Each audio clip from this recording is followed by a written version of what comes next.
Justice League: The Flashpoint Paradox is a DC animated film that I just got done watching for the very first time, and I gotta say, wow.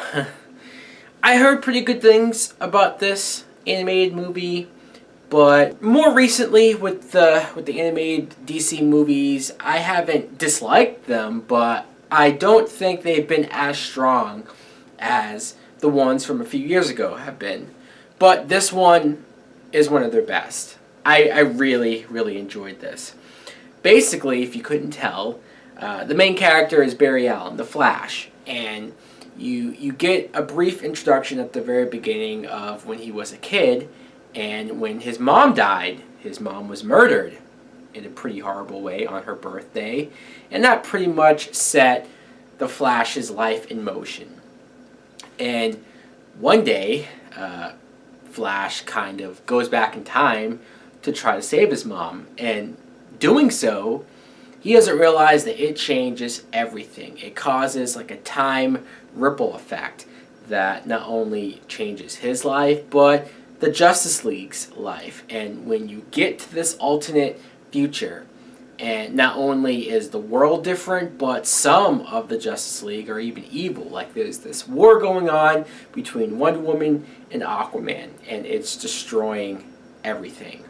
So Barry has to figure out not only how he can change this and fix this, but he also has to stop his greatest threat, his greatest villain of all time, Reverse Flash. Now, what I thought of this, again, I already said it, this is awesome. There's so much things in this that I think make it fascinating.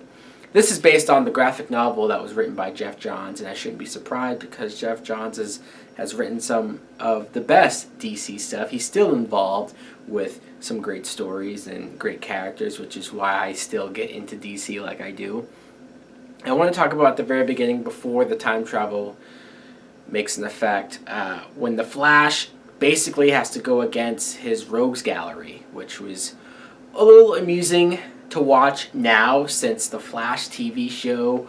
I've gotten more familiar with some of these particular characters, so seeing them in their animated form, their comic book form, was funny. Like I said, I mean, you have Captain Cold, Captain Boomerang, Heatwave, and you find out that Reverse Flash is using them like pawns. And sure, it makes them look really dumb in comparison. Hell, I think even Barry would have been able to take care of all of them by himself if it wasn't for Reverse Flash. And Reverse Flash, I already knew that he was Barry's biggest villain. He was his toughest challenge ever. But this movie cements that for me. This was crazy what he did.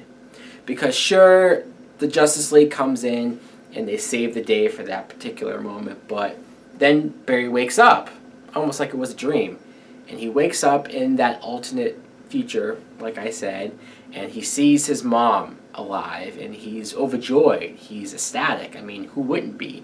That his mom has lived through all of these years that she wasn't supposed to, and he has the mom he never had. That was touching. But then you see little things that aren't quite right. Like he's not with his wife, Iris.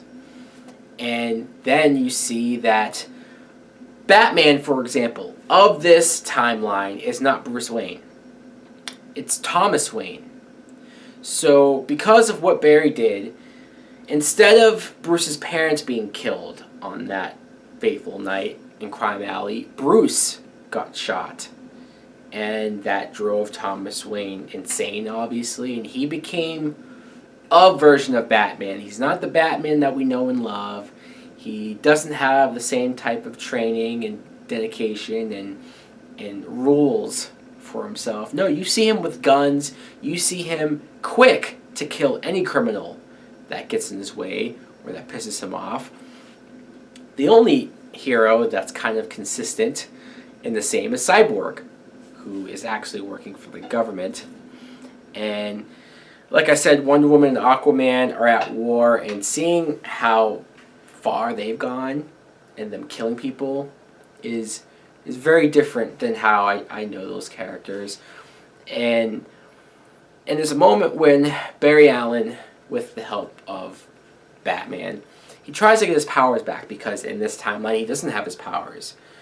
And when he tries to do so, he uses the lightning, and it goes horribly wrong, and he gets set on fire.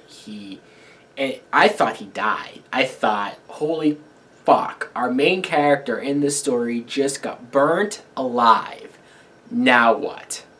Luckily, though, it was only, and I say only lightly, third-degree burns. He's just, it's awful. But he tries it again.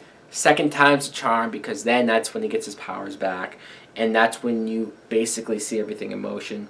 Another character who was very different, Lois Lane, who was a total badass here. She was a reporter, but she became what is called the Resistant Fighter, a part of this group who are basically on Earth fighting for their lives.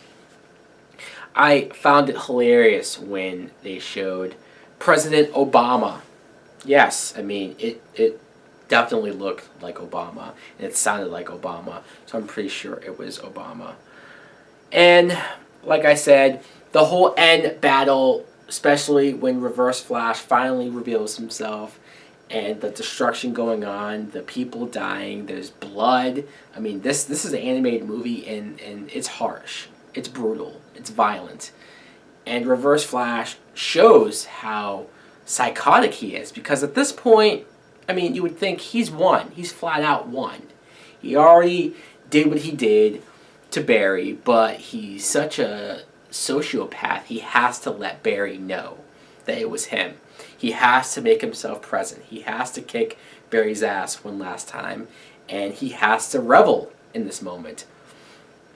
And the very last thing I want to mention is there's a touching moment. I mean, it damn near brought me to tears. And it's funny because, again, it's an animated movie, but it did it. Where in the past, when Barry tells Thomas Wayne Batman everything about the alternate or his world and how his son didn't die and he becomes Batman and he's a hero and all this, Thomas Wayne writes a note, a letter to Bruce. And so when Barry makes it back to his world, he gives it to Bruce Wayne, and Bruce reads it. And we don't even see what it says. We don't need to see what it says. But the look on his face, the emotion, you see tears come out of Batman's eyes, which is something that I can't recall ever seeing before. That was emotional. That hit me hard. That was great. It's such a small little moment, but it meant a lot. So what more can I say about this? I'm praising it like crazy because it deserves it. It's one of the better DC animated films that they've made in a long time. I really enjoyed it. And I even liked that Flash was the main character in a Justice League type story.